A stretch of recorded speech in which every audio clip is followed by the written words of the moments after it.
Okay, so this is our first class on inferential statistics, and today we are only going to be working with comparing means. We are not doing comparing proportions, so you don't need to worry about that for today. We will do that in the next class. Okay, so let's take a look at, we have a table here, the table that has all of the tests and the conditions of applicability, and we will be referring to this to decide which tests that we need to do. Okay, so you should have already read the study description here and know and understand what we are trying to find in this study. Okay, so we're going to look at number 1. It says compare the cholesterol of women and men at the beginning of the study. What do you conclude? Make sure that you're using cholesterol 0, the variable cholesterol 0. That's at the beginning of the study.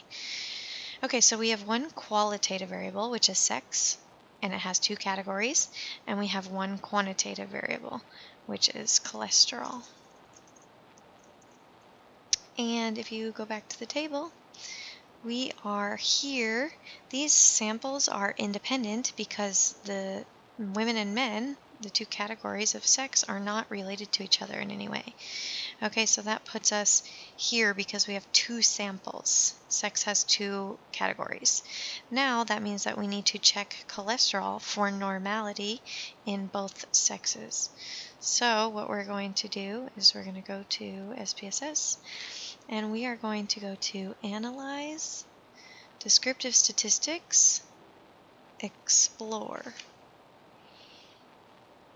And I'm going to reset this so you can see. We need to put cholesterol 0 in the dependent list, and the factor list is sex. And then we can go to Plots, and we can click this, Normality Plots with Tests, and it's going to give us the test for normality, and it's going to give us a bunch of graphs and all of the estimates that we can use to decide if we think that these distributions are normal. So click Continue and OK. Okay, so we can see that here it gives us all of the estimates for women and men of cholesterol. So remember to decide whether or not a distribution is normal. We can look at the mean and the median, and it looks like the mean and the median are almost the same.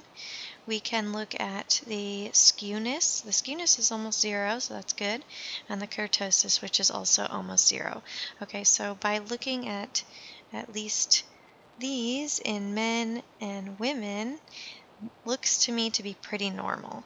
So here is the test for normality, and it gives us a p-value for both women and men, and the p-value is 0.2 in both. And remember, if the p-value is greater than 0.05, then that means that it is normal. We can also look at the stem and leaf plots that they give us. They give us the QQ plots, which I told you about. If it follows the line very closely, then that gives us a lot of evidence for it being normal.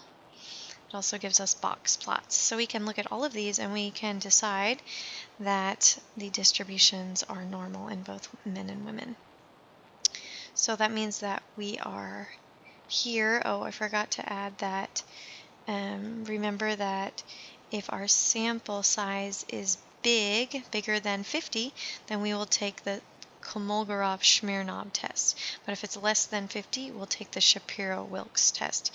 We can see up here that we have 1,148 people, women, in our sample, and 1,166 men in our sample. So our sample size is pretty big. So we would take the Kolmogorov-Smirnov.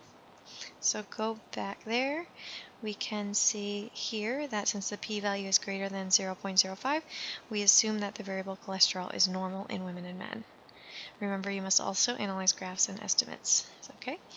Now, go back to your table. We decide that they are normal. Now we need to check for variances to see if the variances are equal. Remember that with the student t-test, which we will be doing whether or not the variances are equal, when we do this test, it automatically gives us Levene's test for equal variances. So let's look to see how to do the t-test. go back to analyze, we are comparing means. So we're going to compare means here. And we want this one, independent samples t-tests, because we've already decided that we have 2 independent samples. Click there. The test variable is cholesterol, it's the dependent variable, and the grouping variable is the independent variable. And we need to define the groups. You can define these by the values that we've put in here. So we have put that 0 is women and 1 is men. So we can click define groups, put in 0 for group 1 and 1 for group 2, then continue. And then click OK. All right, so this gives us Levine's test for equality of variances. So first, let's take a look at this. The p-value is 0.173. So when the p-value is greater than 0.05, we don't reject the null hypothesis, and the null hypothesis is that variances are equal. So we can say that the variances are equal. And it tells us here, equal variance is assumed. So that means we're going to take this p-value, which it doesn't matter because they're the same, they're both less than 0.001. And we have the mean difference of cholesterol in men and women, and we have the 95% confidence interval of the difference of cholesterol in men and women. You can see this is the lower end and this is the upper end. So this will give us our clinical significance. So go back to your document, and so because the p-value is less than 0.01, we can reject the null hypothesis, and we can conclude that there are significant differences between the mean of cholesterol in men and women. And then we always need to create a table that summarizes our estimates and our calculations. So we have cholesterol, men, women. We always, for normal distributions, we always describe the quantitative variable by the mean and the standard deviation in parentheses. So we did that for both men and women. Then our test was a t-student for 2 independent samples with equal variances. Our p-value was less than 0.001, and then we needed to put the difference. We should have put the mean difference here, which, what was it? The mean difference was negative 5.6. We'll just put that negative 5.6. minus 5.6, and the confidence interval was negative 7.35 to negative 3.83. So we can say that the difference between cholesterol in men and women is this, and that men have a higher cholesterol level than women. Okay, so if these distributions were not normal, of course, we have decided that they are, but let's just assume that they were not normal, so I can show you how to do the Mann-Whitney test. Then we just go back. This time we go to Analyze, and then we'll go to non-parametric tests. Remember, non-parametric means non-normal distributions. And then we'll go to Independent Samples, because they were 2 independent samples. And we want to automatically compare the distributions across groups. So remember, it's going to take all of that information and it's going to compare it. It's not going to compare the means. Okay, so the test field, we want cholesterol, and the group we want sex. And let's just make sure that everything is okay. Okay, if you specifically want a test, then you can go to Settings, Customize Test, and we want a Mann-Whitney in this case.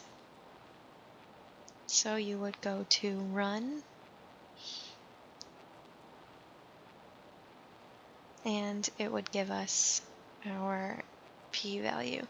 But like I said, we decided that those distributions were normal, so we wouldn't have done this test for those variables that we're using. Okay, and then when we do a non-parametric test, this is what the box looks like, and it gives us our p-value, and it gives us the decision, which is reject the null hypothesis. Okay,